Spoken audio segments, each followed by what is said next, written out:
देशभक्ती भारी, हातात वर होटावर क्रांती, पोस्ट मध्ये देशभक्ती भारी हे, पण रस्त्यावरील नियम मोडताना हा देश आठवत नाही सारी. म्हणून आजच्या तरुण मनांना एक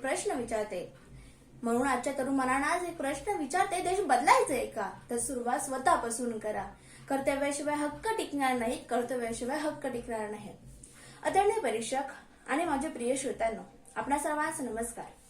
मी कुमारी गीता वसंत वारगडे. आज आपल्या समोर एक मुलगी म्हणून इथे उभी आहे, पण एक प्रश्न विचारणारी, देशावर प्रेम करणारी. परीक्षकाने दिलेल्या विषयांपैकी मी विषय निवडलाय भारताचे लोक हक्कांपासून उपेक्षित, कर्तव्याने उदासीन. या विषयावर मी माझे विचार मांडण्याचा प्रयत्न करते.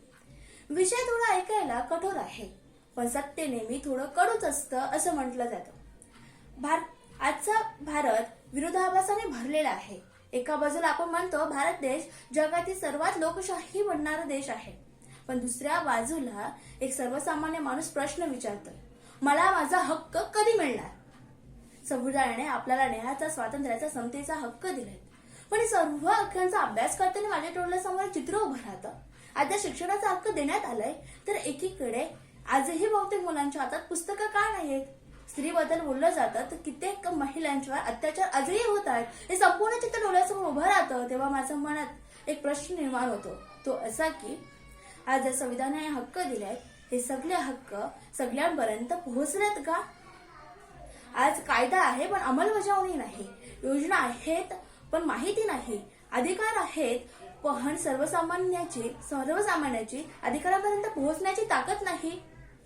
म्हणूनच हक्कांपासून उपेक्षित हा शब्द अन्यायाचा नाही, तर तो व्यवस्थेचा, हा उदासीनचा आरसा आहे.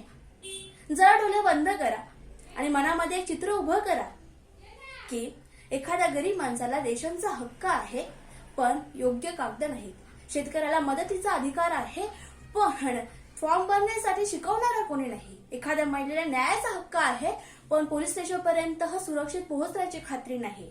हक्क मिळणं आणि हक्क असणं या दोघांमधली दरी ही आजच्या भारताची मोठी शोकांतिका आहे.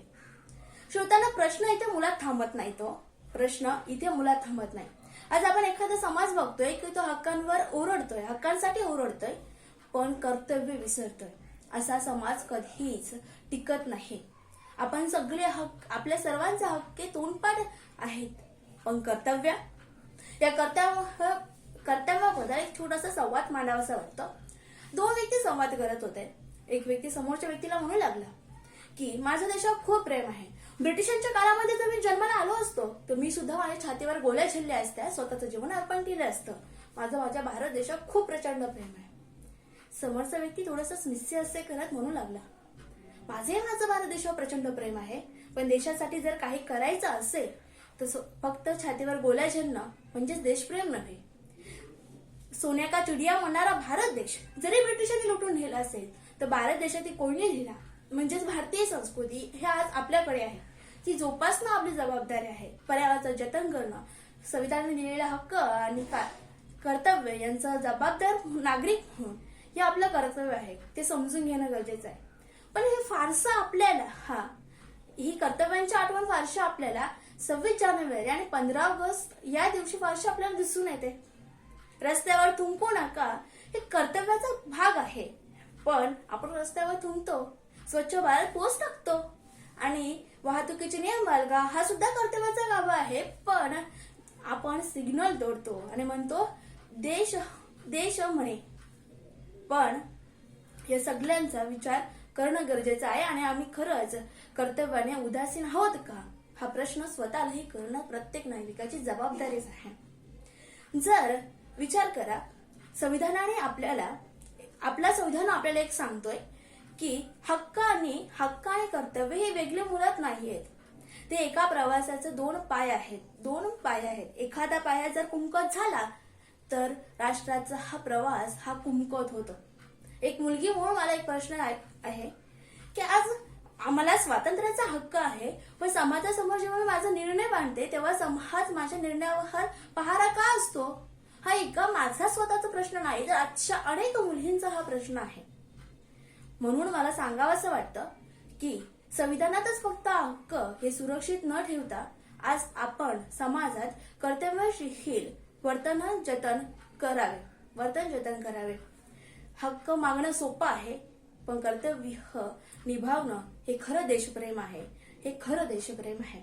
हे संपूर्ण विचार मांडताना श्रोत्यांनो, आज या संपूर्ण विचारात मी सत्य मांडण्याचा प्रयत्न केला, पण एखादा शब्द जर चुकला असेल माझ्याकडनं तर क्षमा असावी. आणि प्रबोधन युट्यूब चॅनलद्वारे मला बोलण्याची संधी दिली त्याबद्दल मी त्यांचे आभारी आहे. या देशासाठी स्वतःचं जीवन अर्पण करणाऱ्या क्रांतिकारकांच्या चरणी, व्यक्तिमत्वांच्या चरणी आणि सीमेवर लढणारा जवान आणि शेतामध्ये राबणारा माझा शेतकरी राजा या सर्वांच्या चरणी नतमस्तक होऊन मी माझ्या शब्दांना पूर्ण विराम देते. जय हिंद, जय महाराज. प्रेक्षक हो, तुम्हाला आमच्या स्पर्धकाचा व्हिडिओ नक्कीच आवडला असेल. आता या स्पर्धकाला जिंकवून देण्यासाठी तुम्ही सुद्धा मदत करू शकता. या स्पर्धकाचा व्हिडिओ लाईक करून, तसेच स्पर्धकाला प्रेरित करण्यासाठी त्या व्हिडिओवर कमेंट करून आणि हो, जास्तीत जास्त लोकांपर्यंत हा व्हिडिओ शेअर करून. प्रबोधन बहुउद्देशीय संस्था ही महाराष्ट्रातील कानाकोपऱ्यात विविध सामाजिक आणि शैक्षणिक उपक्रम घेत असते. ही स्पर्धा सुद्धा या उपक्रमाचा एक भाग आहे आणि हो, या परिवाराचा तुम्ही एक हिस्सा पण होऊ शकता. प्रबोधन मधील विविध उपक्रमांचे अपडेट मिळवण्यासाठी या चॅनलला नक्कीच सबस्क्राईब करा. आणि हो, हा व्हिडिओ शेवटपर्यंत पाहिल्याबद्दल आपल्या सर्वांचे मनपूर्वक आभार.